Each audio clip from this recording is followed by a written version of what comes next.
Bonjour à tous, c'est Dalia et on se retrouve pour parler du chapitre 2 de la spécialité SES en première, c'est-à-dire comment un marché imparfaitement concurrentiel fonctionne-t-il. Pour aborder ce chapitre avec aisance, il y a plusieurs notions à connaître. La notion de marché, de concurrence pure et parfaite, de monopole et d'oligopole par exemple.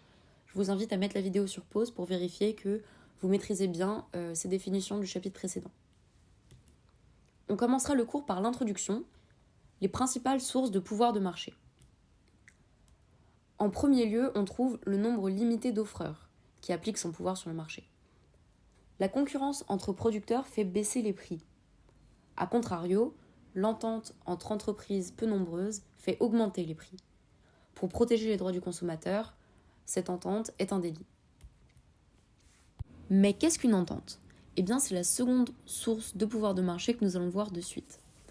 Une entente est une situation où des entreprises se concertent pour s'accorder sur les prix, supérieurs au prix du marché concurrentiel, pour se répartir géographiquement les marchés, donc les consommateurs, ou pour réduire les quantités produites.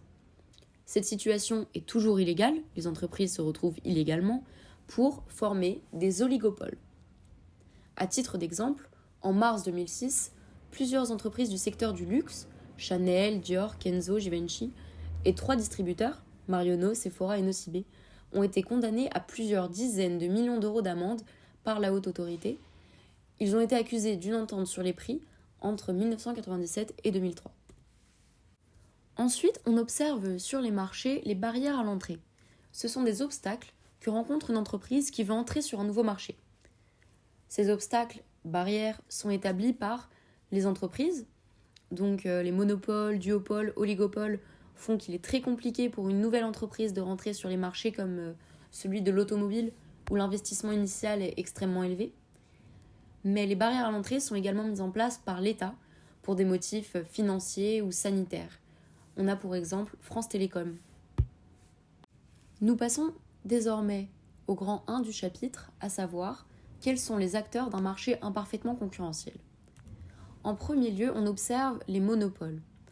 Le monopole est une situation dans laquelle un offreur détient une position d'exclusivité sur un produit ou un service offert à une multitude d'acheteurs. On note un offreur pour une multitude d'acheteurs. Le monopole s'explique par l'existence de barrières à l'entrée. Donc, comme dit précédemment, l'impossibilité pour d'autres entreprises de rentrer sur le marché. Ainsi, le pouvoir de marché est maximal et l'entreprise est faiseuse de prix. C'est l'entreprise qui détient le monopole qui choisit des prix sur ce marché. On distingue 3 types de monopoles. En premier lieu vient le monopole naturel. Celui-ci résulte des économies d'échelle, c'est-à-dire des économies que fait une entreprise dans la production de son bien ou service, et a pour cause un coût initial de production trop important. L'exemple précédemment cité est celui du secteur de l'automobile. Mais on a également le transport de voyageurs par train ou la distribution de gaz qui nécessite des infrastructures très coûteuses. Ensuite vient le monopole légal ou institutionnel. Il résulte des décisions des pouvoirs publics ou est créé par les brevets, qui empêchent d'autres entreprises de copier le produit. Au moment de l'obtention du brevet, on accorde à l'entreprise une durée limitée pendant laquelle il a le monopole du produit et peut donc profiter de ce pouvoir maximal de production. On trouve par exemple dans ce monopole légal ou institutionnel la Poste ou EDF ou encore la SNCF avant leur changement de statut. Enfin, on trouve le monopole d'innovation. Le monopole d'innovation est causé par une avancée technologique qui entraîne sur un marché la captation de toute la demande. C'est de là que résulte le monopole, qui est donc temporaire. Par exemple, BlackBerry, qui fut le seul téléphone proposant un clavier QWERTY au début, et c'est l'effet de mode qui lui donna ce succès. Abordons désormais la question de l'instabilité de l'équilibre des monopoles. En situation de monopole, une entreprise maximise son profit, égalise la recette marginale et le coût marginal, elle n'est donc pas en perte malgré la production d'un bien ou d'un service très coûteux, et produit et vend une quantité inférieure à celle de la concurrence pure et parfaite, à un prix supérieur. Pour illustrer cette idée, prenons l'exemple du transport de voyageurs en train. En situation de concurrence pure et parfaite, où plusieurs entreprises se trouvent sur le marché, un billet Paris-Toulouse coûtera 200 €, et puisqu'il y a un choix assez large dans les entreprises de voyage, on aura peu de voyageurs pour une entreprise donnée. Seulement, si toute la demande est captée par une seule entreprise, les billets seront moins chers pour pouvoir égaliser la recette marginale, donc ce que gagne l'entreprise à la fin de la journée, et le coût marginal, ce qui va coûter à l'entreprise pour produire le bien ou service, en l'occurrence, mettre en place le réseau de train. En conclusion, on déduit que l'existence d'un monopole est, de façon générale, néfaste à la société, comme le prouve la notion de surplus. Ce que perd le consommateur sur un marché monopolistique est inférieur au gain du monopole par le surplus. Associé à la limitation des quantités, cela crée une perte sèche en bien-être pour la société. Ce que gagne le monopole est donc inférieur à la perte des consommateurs. Le résultat final est donc mauvais pour les deux parties. Néanmoins, le monopole est parfois favorable à la croissance. C'est le cas en situation de monopole d'innovation ou en monopole naturel, il est inévitable. Un autre acteur sur un marché imparfaitement concurrentiel est l'oligopole. L'oligopole est la situation de marché dans laquelle un petit groupe d'entreprises contrôle tout le marché. La condition d'atomicité n'est pas respectée. Elles viennent généralement du fait que les coûts fixes initiaux sont importants et peu d'entreprises peuvent les supporter. Sur un marché oligopolistique, les entreprises forment des firmes. Dans les firmes, elles se font concurrence, mais doivent tenir compte des décisions effectives ou anticipées des autres entreprises sur le marché. À titre d'exemple, le secteur pharmaceutique, le secteur de la téléphonie mobile ou encore l'industrie aéronautique sont des oligopoles. Ces secteurs ont donc peu de chances de voir arriver de nouvelles entreprises sur le marché. Il y a aussi des oligopoles illégaux. Les cartels illégaux comprennent le secteur des produits laitiers de 2006 à 2012, par exemple. Pour mieux comprendre les décisions que font les entreprises au sein d'une firme, parlons du dilemme du prisonnier. Ce dilemme, énoncé par Albert Tucker en 1950, suppose que deux prisonniers sont complices d'un crime, donc les entreprises au sein de la firme illégale. Ils sont retenus dans des cellules séparées et ne peuvent pas communiquer. En effet, les entreprises ne peuvent pas communiquer ouvertement. L'autorité pénitentiaire offre à chacun des prisonniers les choix suivants. Se taire ou dénoncer. Seulement tout dépend de la décision que fait l'autre entreprise de l'autre côté du mur.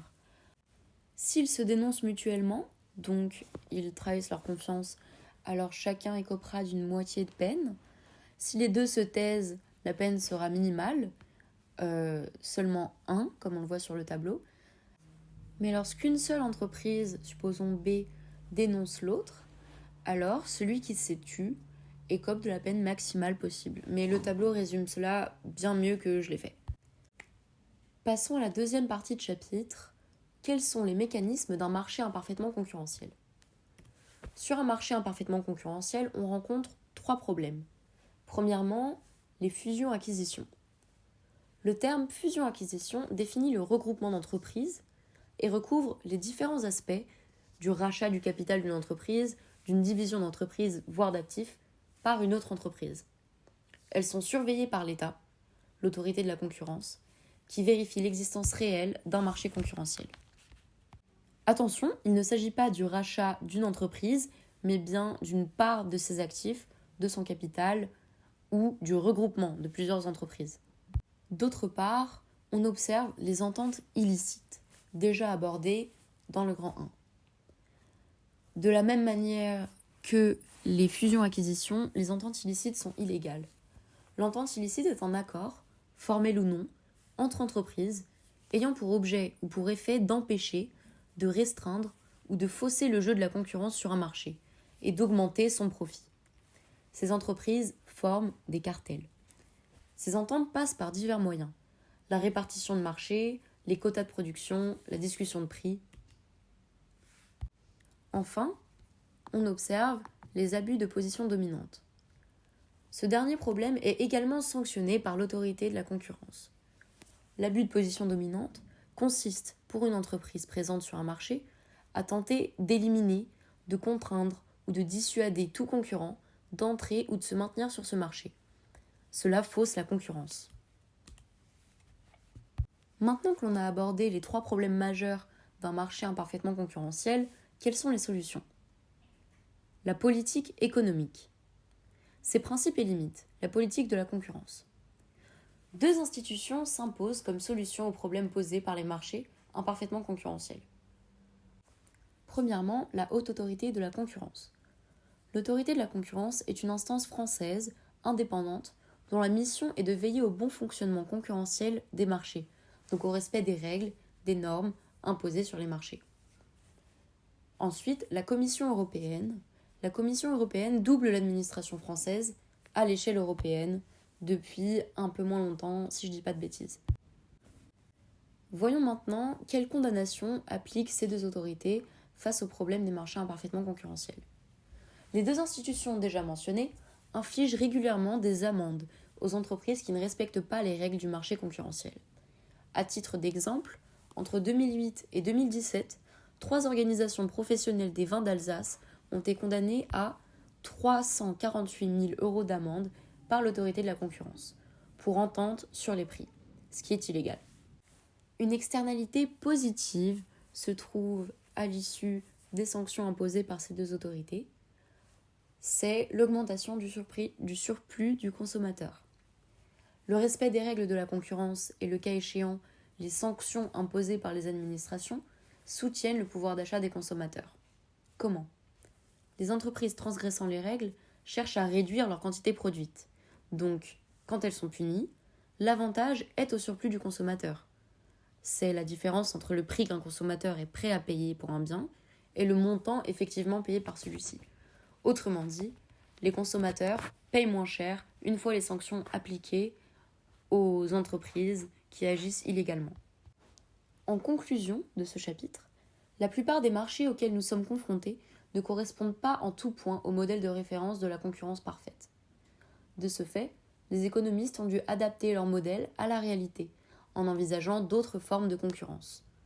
La mise en évidence de ces nouvelles formes de concurrence montre l'importance des stratégies que peuvent adopter les entreprises et le pouvoir qu'elles peuvent y gagner. De plus, le comportement des entreprises peut être déloyal, ce qui justifie l'intervention des pouvoirs publics pour sauvegarder un certain degré de concurrence. Merci d'avoir écouté jusqu'au bout et bon courage.